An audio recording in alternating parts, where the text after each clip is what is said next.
The most common goal that people have is to lose weight. Most people, however, I'll say struggle with consistency because workouts are not their life.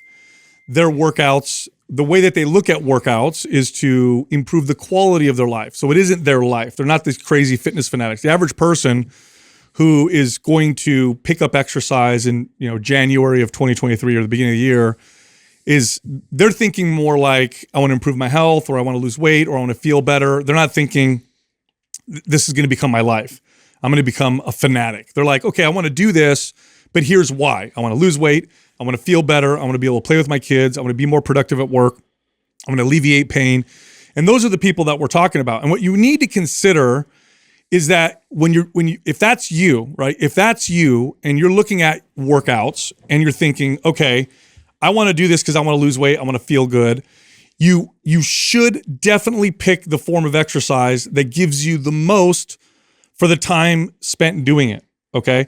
If you're not like, you just love working out for the sake of it, you love beating yourself up, you're not a personal trainer, you don't work in a gym, you're not a fitness fanatic, a fitness influencer or whatever, you're just, look, I just want to do this because I want to feel better, want to lose weight, whatever, then it makes sense to pick the form of exercise that is going to give you the most. It's going to give you the most bang for your buck. It's going to make it easier to stay consistent because you're not going to feel like you're on a hamster wheel. This is what can happen when you pick the wrong form of exercise, where you're on this hamster wheel and you may get these initial results and then you plateau so hard and then you ask yourself, why am I doing this? Like, why am I sweating and beating myself up? I feel like there's no direction. My body stopped progressing.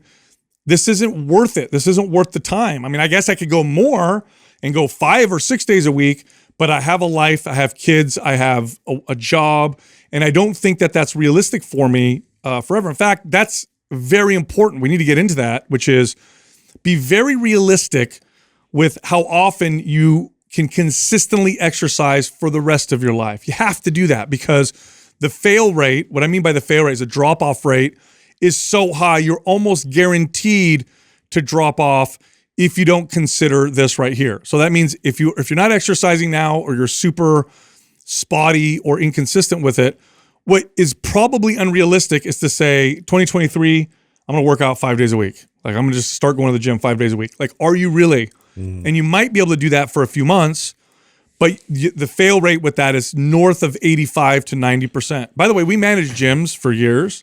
Big box gyms. So these are gyms for average person, okay?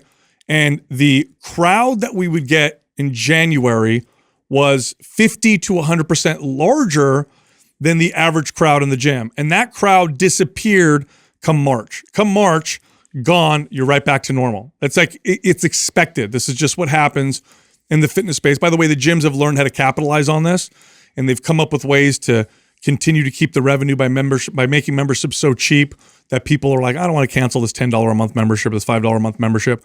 This is actually the strategy because this is what happens. What we're going to talk about today is how to prevent that from happening for you. Don't be that statistic where you start and then stop. And again, the first thing you want to consider is, I'm going to be realistic. I'm not doing anything now. What's realistic for me? 2 days a week. I think 2 days a week is realistic. Or maybe 3 days a week. More than that, forget about it. I'm going to tell you right now, I did a really good job of getting people to be consistent as a trainer in the back half of my career. And the best I got out of the average person was about 2 or 3 days a week of consistency.